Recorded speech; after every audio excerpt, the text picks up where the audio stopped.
estudando, paramos no meio da pergunta 95, né? Pergunta 95. Que seria: qual a utilidade da lei moral para todos os homens? Né? Nós vimos na pergunta 94 que o Tadeu ministrou, no finalzinho, né, que a lei não serve para alcançar a retidão e a vida. Né? A lei de Deus, ela não tem esse propósito, tá, de salvar o homem. Ela é o caminho pelo qual nós vamos andar. Né? Se ela não serve para a salvação, para que ela serve? Tá?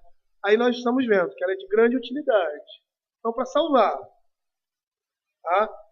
Ela é de grande utilidade para o homem, de uma maneira geral, é de grande utilidade para os pecadores não regenerados e é de grande utilidade para os pecadores regenerados. E nesse capítulo nós estamos vendo, se pergunta, a utilidade moral da lei moral para todos os homens em geral. Tá? Então nós estamos vendo aí. Aí nós vimos que a lei moral é útil a todos os homens para dar conhecimento da natureza de Deus e da sua vontade santa, da natureza santa de Deus e da sua vontade. A lei moral é útil para o homem, de uma maneira geral, para mostrar a ele quais são os seus deveres para com Deus, obrigando-os a andarem segundo a vontade de Deus. A lei moral de Deus é útil para todos os homens para convencê-los de que são incapazes de guardá-la e da pecaminosidade que existe em suas naturezas. Então, o propósito da lei de Deus para o homem em geral é que ela mostra que ele é incapaz de guardar a lei, toda a lei, mostra que ele é pecador, que ele tem uma natureza pecaminosa, que seu coração e sua mente estão corrompidos. E agora nós vamos continuar. Nós paramos aí. A lei de Deus, a lei moral de Deus é útil para o homem de uma maneira geral, tá? Verso 4, para fazê-los humildes ao perceberem seu pecado e miséria. Então a lei de Deus serve para humilhar o homem. Tá? Ele tem conhecimento da lei e ao conhecer a lei, ele é humilhado diante do Senhor, porque ele é convencido do seu pecado e da sua miséria. Tá? É o que vivemos ali no Salmo 51 que nós acabamos de ler na nossa liturgia. Davi se humilhando, reconhecendo que ele é pecador, reconhecendo que a natureza dele é daquela forma, o coração dele era impuro. Ele reconhece, quer dizer, a lei do conhecimento da lei serve para quê? Para humilhar o homem diante do Senhor, mostrando o seu pecado e a sua miséria. Vamos ver alguns textos que falam sobre isso? Vamos abrir. Nós terminamos aqui, né? Vamos começar ali na fila do seu Rui. Seu Rui, só abre para mim, por favor, Romanos capítulo 3, versos 9 e 23. O Alexandre vai abrir Gálatas capítulo 3. Vai ser a partir do verso 21 em diante. A gente vai chegar lá. E eu vou pedir ao seu Emir que abra Romanos capítulo 7, versos 9 a 3. Então, qual é a utilidade da lei moral de Deus para o homem em geral? Serve para humilhar os pecadores ao convencê-los de seu pecado e miséria. Esse também é um objetivo, um propósito da lei para o homem de uma maneira geral. Percebam que o nosso catecismo está dividido. Olha, para o homem de uma forma geral, tanto para o não regenerado quanto para o regenerado. A lei tem esse propósito. Mostrar a expressão santa da natureza de Deus e a sua vontade, revelar o dever que todos os homens têm para com Deus, obrigando-os a obedecer a sua palavra, tá? Convencer os homens da sua condição pecaminosa e espiritualmente impotente em que se acham por natureza, e humilhá-los ao convencê-lo do seu pecado e miséria, que nós vimos lá no Salmo 51. Né? Então vamos lá. O primeiro texto se encontra em Romanos, capítulo 3, verso 9 e 23. Pode ler.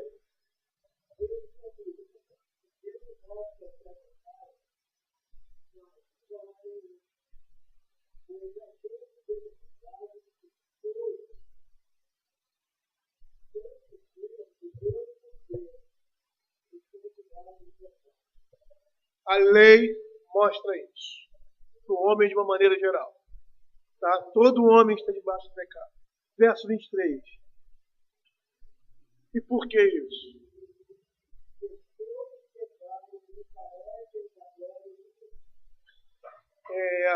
Percebam aí o propósito da lei. Tá?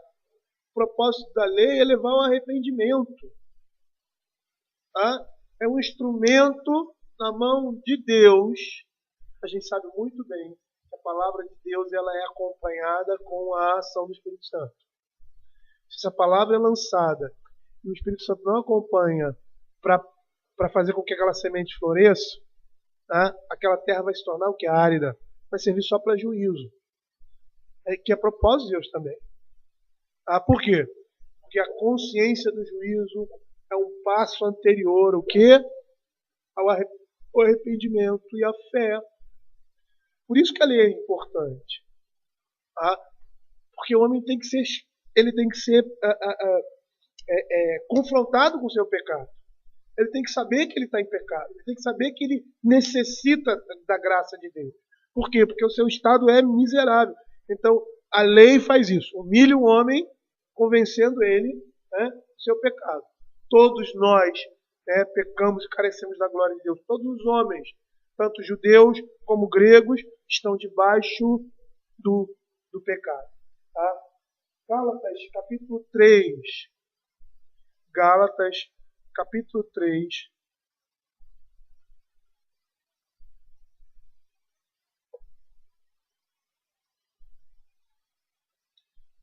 Versos 21 em diante. Lê para mim.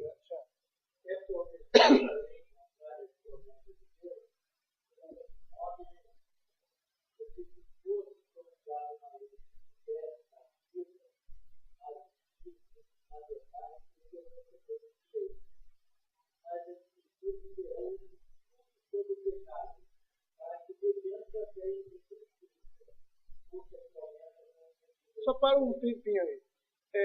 Às vezes esse texto aqui parece um pouco obscuro para nós. Nós não entendemos o contexto e não damos continuidade. Tá? Mas qual é o problema aqui do apóstolo Paulo na igreja da Galácia? O problema aqui é o seguinte: a igreja agora não é mais judaica. Tá? O que significa dizer que a igreja não é mais judaica? Todos aqueles ritos tiveram o seu cumprimento em Cristo. A igreja avança agora, abandonando essas coisas que são rudimentos, eram sombras. Tá? Antes de Cristo, elas tiveram uma aplicabilidade. Antes de Cristo, aquelas coisas apontavam para Cristo. Agora, não há mais necessidade. São sombras que num período, vamos dizer assim, num período, não é de escuridão, mas num período de desconhecimento, ou melhor, de concretização da promessa, aquilo apontava para a promessa. A nossa fé estava em Cristo, através dessas coisas. Justamente. Então essas coisas mostravam a santidade de Deus. Aí apontavam para Cristo. Cristo veio. Todas as promessas foram concretizadas. Não havia mais necessidade desses rituais que foram instituídos por Deus. né? Porque apontavam para Cristo. Não tinha mais necessidade. Imagine quando Jesus voltar, tá? Nós nos reunimos, eu pregar sobre a volta da vinda de Cristo, como se ele não tivesse vindo aí. E nós orarmos ansiando para que Cristo volte. Cabe? Não, não cabe. Por quê? Porque Cristo será o nosso sol. Né? Nós estaremos para sempre na presença do Senhor. Por que eu vou pregar como que Jesus estivesse vindo? A expectativa, ou melhor, de Jesus vir? Não tem porquê. Né? Ele veio. Ele já está ali. Nós estamos ali na presença dele. Né? Então nós vamos nos regozijar no Evangelho agora em Cristo Jesus ali. É praticamente a mesma coisa. Não sei se o meu exemplo foi bom. Mas é praticamente a mesma coisa. A promessa foi concretizada e eles continuaram usando determinados símbolos que eram sinais, que nunca deveriam ser usados da forma como eles usaram. Esse é o grande problema. Porque mesmo antes de Cristo vir, eles não estavam colocando no Senhor, mas naquelas coisas. Tanto que os fariseus são reprovados diante de Deus. Por quê? Porque eles colocaram a sua confiança naquelas coisas. E aquilo era sombra. Nem no Velho Testamento, nem no Novo, era para se colocar o coração naquilo, mas no Senhor. Aquilo ali era um vislumbre do que Deus ia fazer. Eles estavam olhando para a imagem, não estavam olhando para o Senhor. Só que eles continuaram com isso. Aí o apóstolo Paulo diz aqui, não, peraí. A lei não é contrária às promessas, não é uma contradição. Mas se a gente pudesse promulgar uma lei que desse vida, a justiça, não desse vida à justiça, mas a justiça, ela ia ser procedente de lei. Por quê? Porque a lei é justa. A lei representa o quê? O próprio Deus, a sua santidade. Só que, aí é que a gente vai entender. A lei era um instrumento para apontar para Cristo. Não era através da lei que nós iríamos ser salvos. Mas ela era o caminho. Era um instrumento que ia apontar para Cristo. Porque nós iríamos olhar para a lei e vemos que nós éramos pecadores. Isso no Velho Testamento. Que nós necessitamos da graça de Deus. Que nós não podemos agradar a Deus. E confiar em quem? No Senhor. Lê o restante dos versos, Alexandre.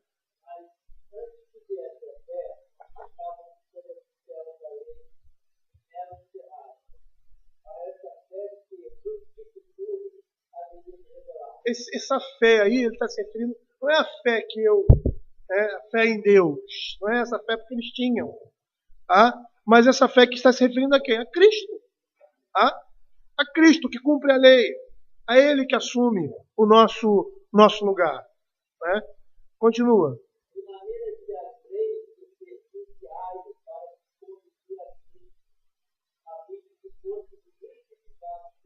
É essa fé que ele está falando aqui. A fé em Cristo, os méritos de Cristo, aquilo que Ele fez. Ele cumpriu a lei. Ele assumiu o nosso lugar. Ele morre por nós. Então é isso que o apóstolo Paulo está querendo dizer aqui. É por isso que a lei serve para nos humilhar. Porque ela mostra o nosso pecado. Ela nos coloca desnudos na presença do Senhor. Mostra todas as nossas iniquidades.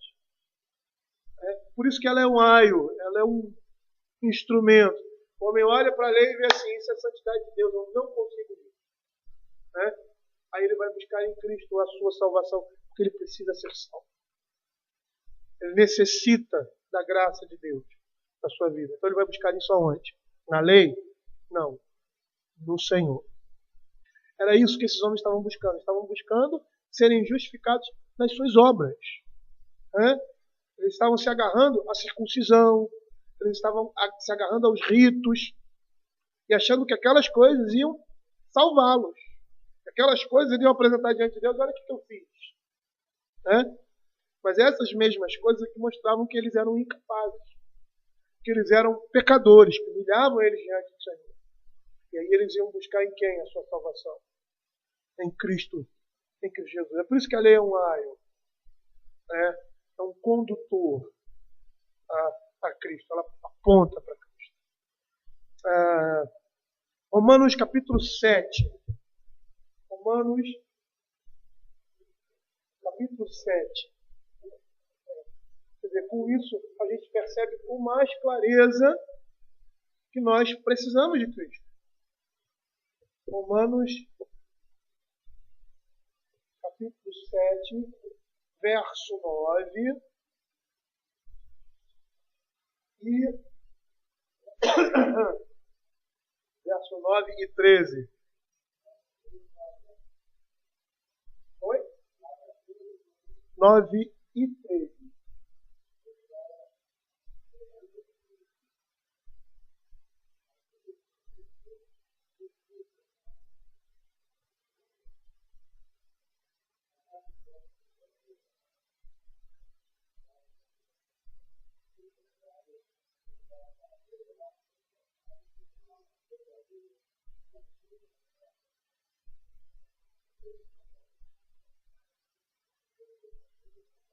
Eu já expliquei isso aqui, mas muita gente cai, né, assim, no entendimento errado do que esses versos significam. Olha o que ele diz no verso 9.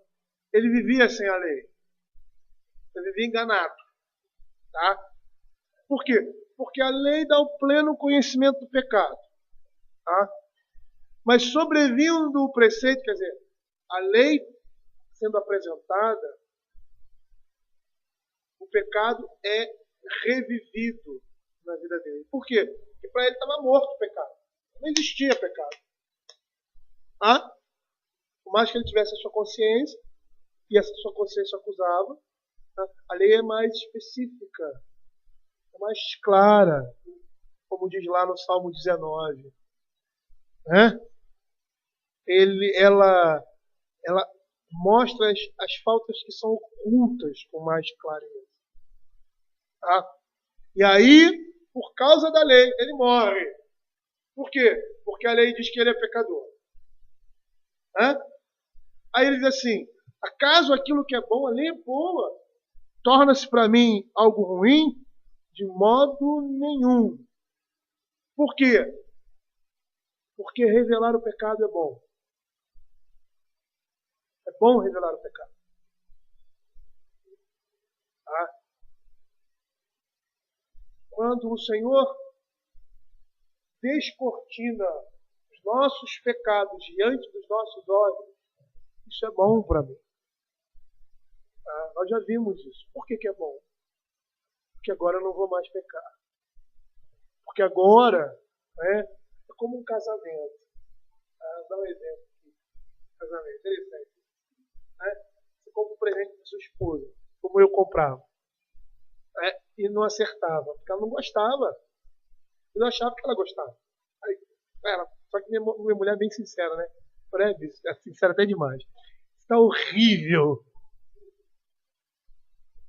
Aquilo acabava comigo, né? Só que eu não sou muito... vamos dizer assim, não sou muito sensível com essas coisas, né? Poxa, eu comprei um presente para ela com tanto carinho e tal, e ela disse que está horrível. O que eu fiz? Não comprava mais presente para ela. Então, quando eu ia comprar um presente para ela, eu falava, vou comprar um presente para você, vamos lá? Ou então, quando eu queria fazer uma surpresa, eu falava com a minha cunhada, eu falava com a minha irmã. Isso não foi bom para mim? Por mais esposas, jamais digam pro marido de vocês que está horrível.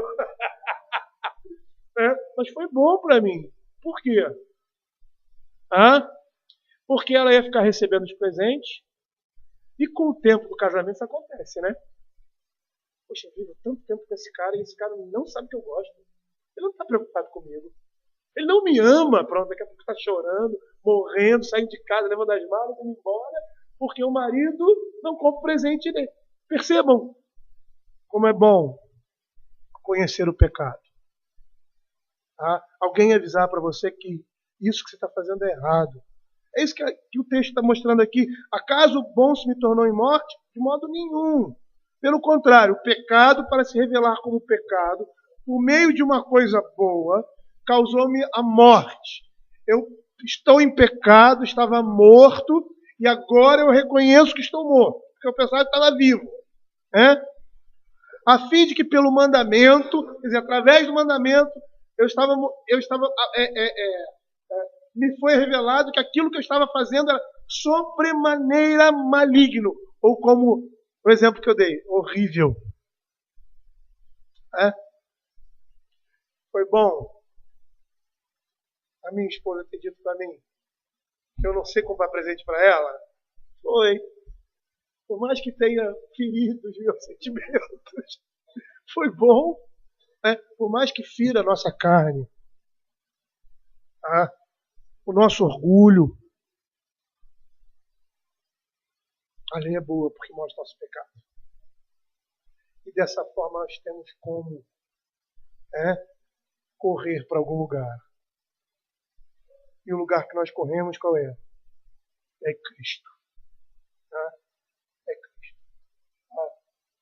A lei serve para ajudar os homens a perceberem com maior clareza a necessidade que tem de Cristo como Salvador do pecador.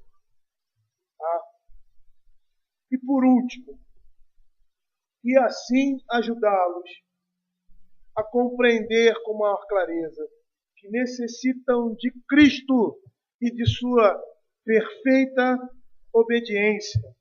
Abram aí, vamos abrir todos. Romanos, capítulo 10, verso 4. Eu vou ler do verso do início do verso.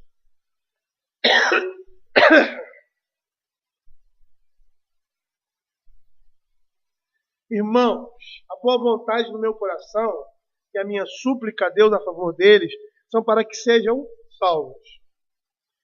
Paulo está falando dos judeus. Contexto aqui de predestinação, tá? Porque eles dão testemunho que eles têm zelo, eles têm cuidado, porém não com entendimento. Esse é o pior zelo que existe. É o zelo sem entendimento. A palavra zelo significa ciúme. Quem acha que ciúme é errado, tá errado. Ciúme não é errado. Você ter ciúme de uma pessoa. Deus tem ciúme de nós. Fala isso na Escritura. Tá? Agora existe um ciúme que é pecaminoso. Porque o ciúme que não é pecaminoso é o zelo. É o cuidado. Tá? Então, essa palavra aqui também pode ser traduzida por ciúme. Tá? E por que Deus tem ciúme de nós? Tá? Por que Deus zela por nós? Porque Ele nos ama. Então Ele não gosta de ver eu, como crente, adorando uma outra coisa que não seja Ele. Tá? Essa é outra conotação de ciúme. Quer dizer, por que o marido tem ciúme da esposa? Ou por que um amigo tem ciúme do outro? Esse ciúme é pecaminoso. Ou não necessariamente, mas pode ser pecaminoso. Quando você vê que aquilo que é seu, que pertence a você, está sendo dado ao outro. Tá? Então a pessoa fica enciumada. Por quê? Então, porque aquilo me pertence, é meu. Então, mais ou menos isso aí. Eles têm zelo por Deus, têm cuidado. Então, mas sem entendimento. Zelo sem entendimento é destruição. Tá? Aí é o ciúme pecaminoso. Zelo sem entendimento, cuidado sem entendimento, é tradicionalismo, é formalismo, é ritualismo no nosso contexto religioso. É isso. Tá? É o que o judeu vivia. Porquanto, desconhecendo a justiça de Deus e procurando estabelecer a sua própria, olha que interessante aqui, não se sujeitaram a que vem de Deus. Quer dizer, eles deveriam ter se sujeitado, eles não aceitaram. O apóstolo Paulo, acho que em Atos capítulo 13, ele diz assim: visto que vos considerais indignos do reino de Deus, eis que nos volvemos para os gentios. É isso, eles rejeitaram Eles rejeitaram a justiça que vem de Cristo. No momento em que quiseram colocar a sua justiça própria, no momento ali em Gálatas, eles disseram, não, para aceitar salvação, tudo bem, é Cristo, mas tem que fazer isso. Eles não é só Cristo, tem que fazer alguma coisa. Eles não se sujeitam. Sabe, aquela pessoa que não... Isso é incrível, isso acontece. Que não tem um coração aberto para receber. Você já brigou com alguém para dar um presente para a pessoa? Eu já briguei. Para fazer um benefício para a pessoa. Uma pessoa que não recebe. Isso é um orgulho. Orgulho, é pecado. Você tem que... Eu nunca vi isso na minha vida. Mas já aconteceu. Você praticamente é obrigado a forçar a pessoa a receber uma coisa que você está querendo dar a ela. E que ela precisa. Só que ela não quer. Isso é orgulho. Isso é pecado. É isso que eles fizeram. Não, nós não queremos receber. Eu estou dando de graça. Não quero. Quero a minha. Eu vou estabelecer a minha justiça. É isso que eles fizeram. Procurando estabelecer a sua própria, rejeitaram aquela que vem do Senhor. Por quê? Porque eles rejeitaram a Cristo. Porque o fim da lei é Cristo, para a justiça de todo aquele que crê nele. Essa justiça pela fé que diz, aqui, com a boca que se confessa a respeito da salvação e com o coração se crê para a justiça. É essa justiça aqui que provém da fé do Senhor. Não depende de nós. Mostra que nós somos pecadores, que nós precisamos de Cristo. E que o fim da lei, o propósito da lei, o alvo da lei é esse. Apresentar Cristo. Porque Ele cumpriu a lei. Isso mostra o caráter santo de Deus. Eu não consigo, mas Ele conseguiu. Eu sou incapaz, mas Ele é capaz. Eu não tenho essa natureza, mas Ele tem essa natureza. Olhar para Cristo e ver a santidade de Deus nele, o caráter de Deus nele, ver o próprio Deus nele, porque Ele é Deus.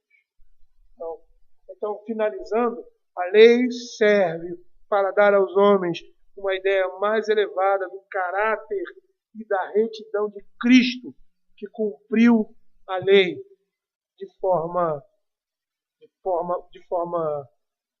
perfeita. Alguém quer fazer alguma pergunta? Ele aqui, ele faz alguns comentários que nós já fizemos no decorrer da exposição. Eu queria dar uma lidinha rápida em alguns deles.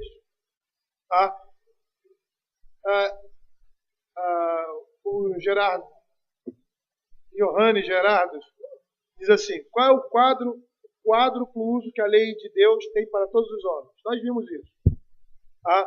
A lei de Deus é útil para todos os homens de 4 maneiras. A primeira, como revelação da verdade sobre Deus. Nós vimos isso. Como a revelação da verdade da obrigação moral que o homem tem para com Deus.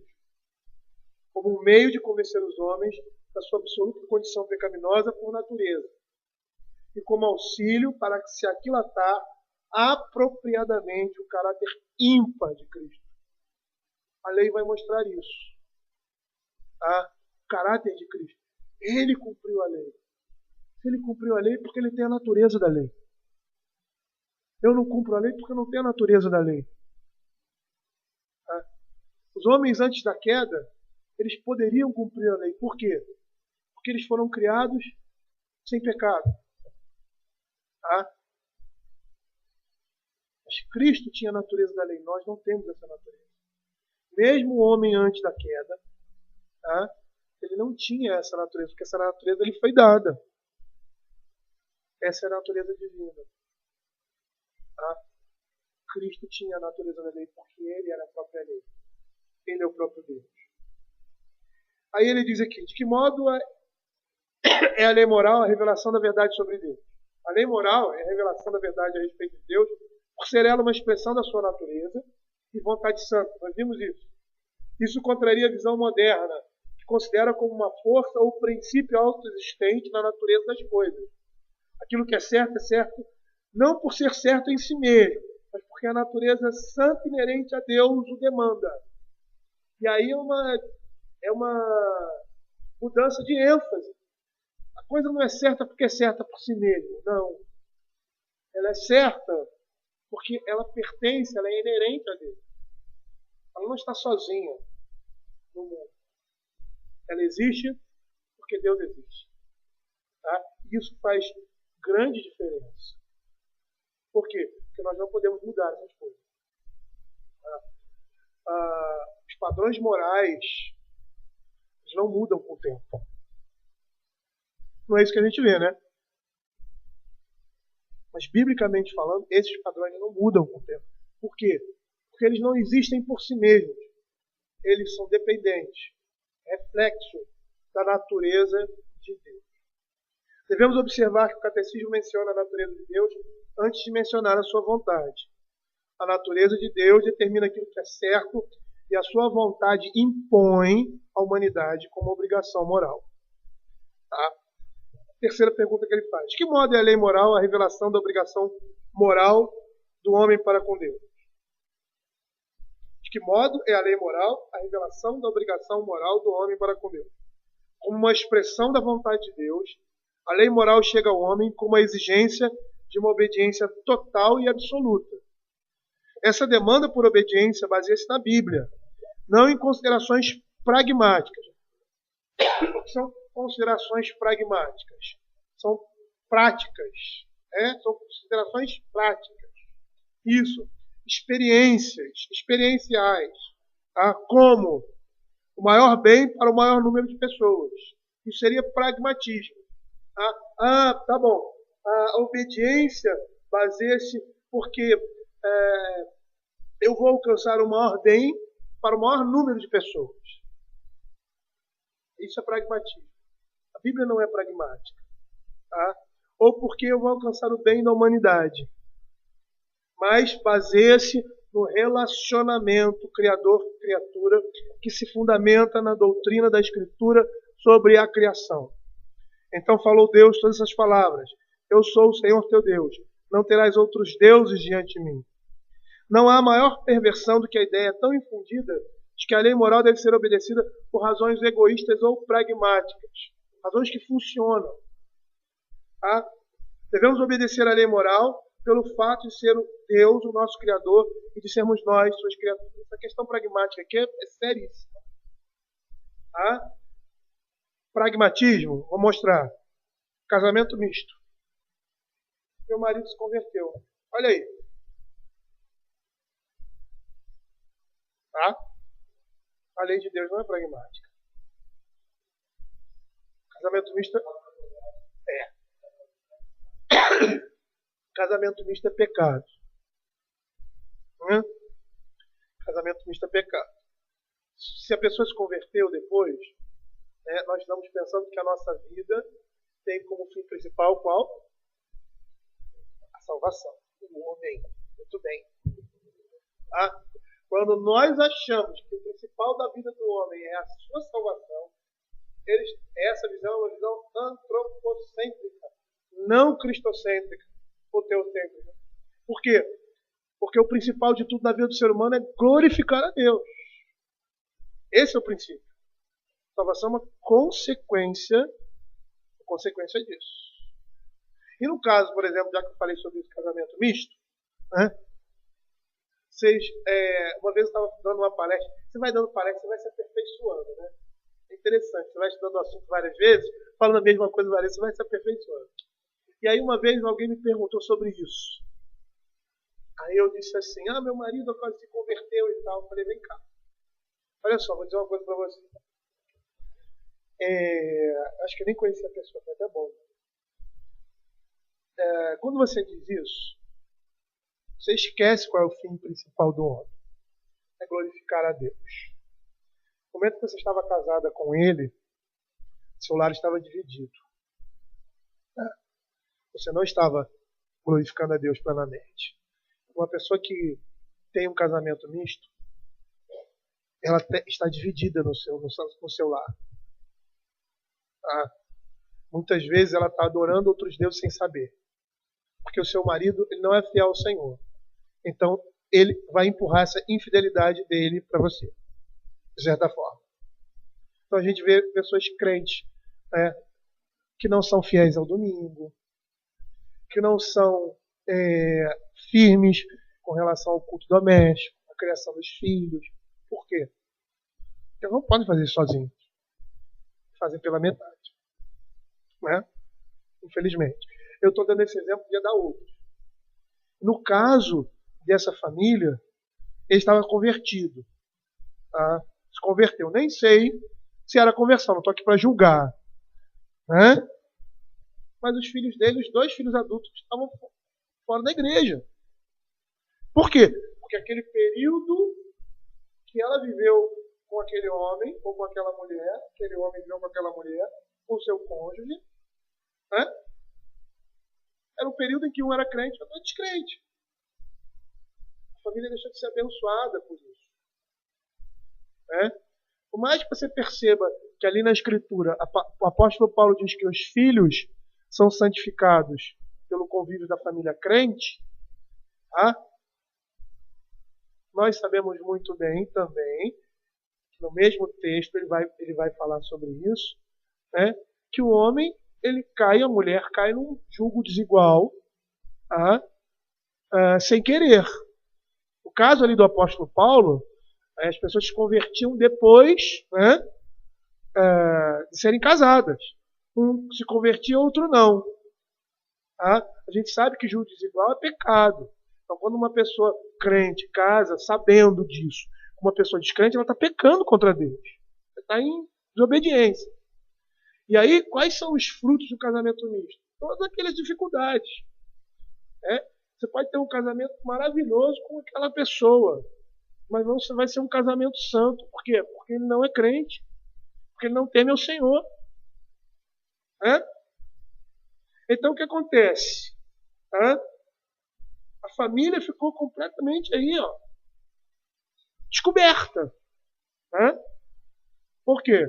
Nesse tempo, que era o tempo da instrução, que era o tempo que os 2 precisam pegar firme, tanto o pai como a mãe, devem ver a vida cristã dentro de casa. Isso não serve só para crentes, crente nominal também. Tá? Isso é crente nominal também.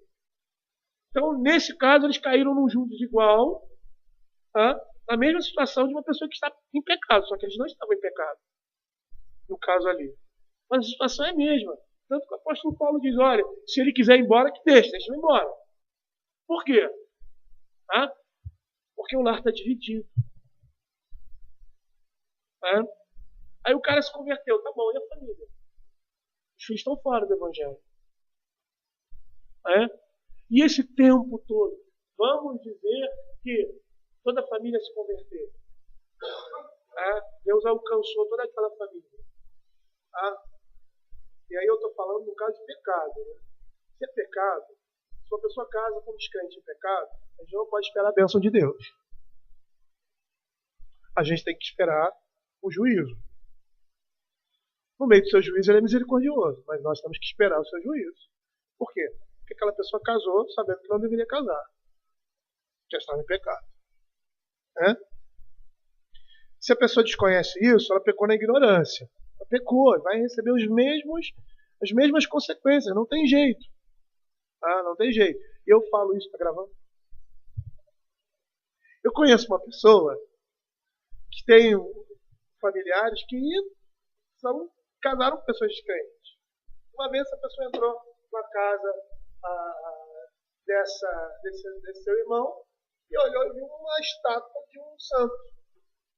Aí essa pessoa chegou para os irmãos e falou, olha isso. Está casado com ela, está casado com ele. Você vai ter que participar dessas coisas. Não tem jeito. A casa dele também.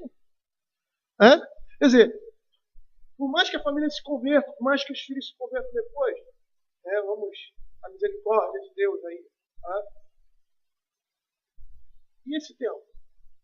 Perdido.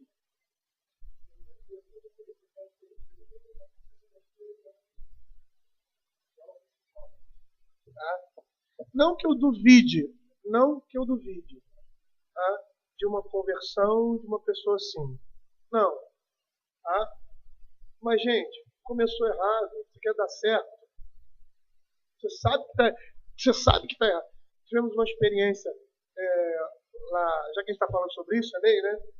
O Samuel estava me falando na igreja dele, Samuel Vitalino, de uma situação semelhante que ele passou. E a pessoa chegou para ele e disse assim: olha, eu nunca tinha ouvido isso. Nunca ouvi isso na minha vida. Casou sem saber. Tá? E aí ele conversando com ele: olha, a gente assume a responsabilidade. Foi erro da liderança, erro nosso, né? Bem que ele não pastoreava a igreja nesse período. Foi erro nosso, erro da liderança. Mas a partir de agora a igreja precisa saber que isso é pecado. Então algumas pessoas estavam se unindo a pessoas descrentes, pensando que estavam fazendo coisa boa. Tá? Pensando que não era errado. E caindo em grande cilada. Caindo em grande cilada. Né? Então, isso é ser pragmático. A Bíblia não é pragmática. Você vai fazer a vontade de Deus, aos olhos do mundo a coisa não vai dar certo. Tá? Você vai fazer a vontade de Deus e pode ficar solteira ou solteiro. Né? E não casar.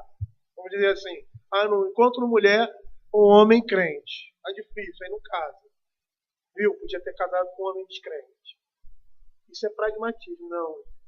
Você vai ver melhor solteira do que junta de um homem que não tem meu Senhor. Você, mulher, vai ver solteira melhor do que junta de um homem e vice-versa. Tá? A Bíblia não é pragmática. Tá? Porque o fim principal do homem é a glória de Deus. Tá?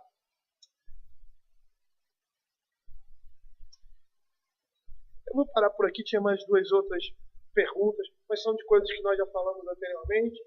Tá? E a gente vai ficar por aqui. Alguém tem alguma dúvida? Alguém quer fazer alguma pergunta? Acrescentar alguma coisa? Tá? Tem que tomar cuidado para tudo gravado. Por favor, esse negócio de tecnologia. Não é assim, né? Não é uma coisa você expor uma pessoa publicamente, né? Às vezes as pessoas. Eu sei. Vamos orar então pra gente terminar.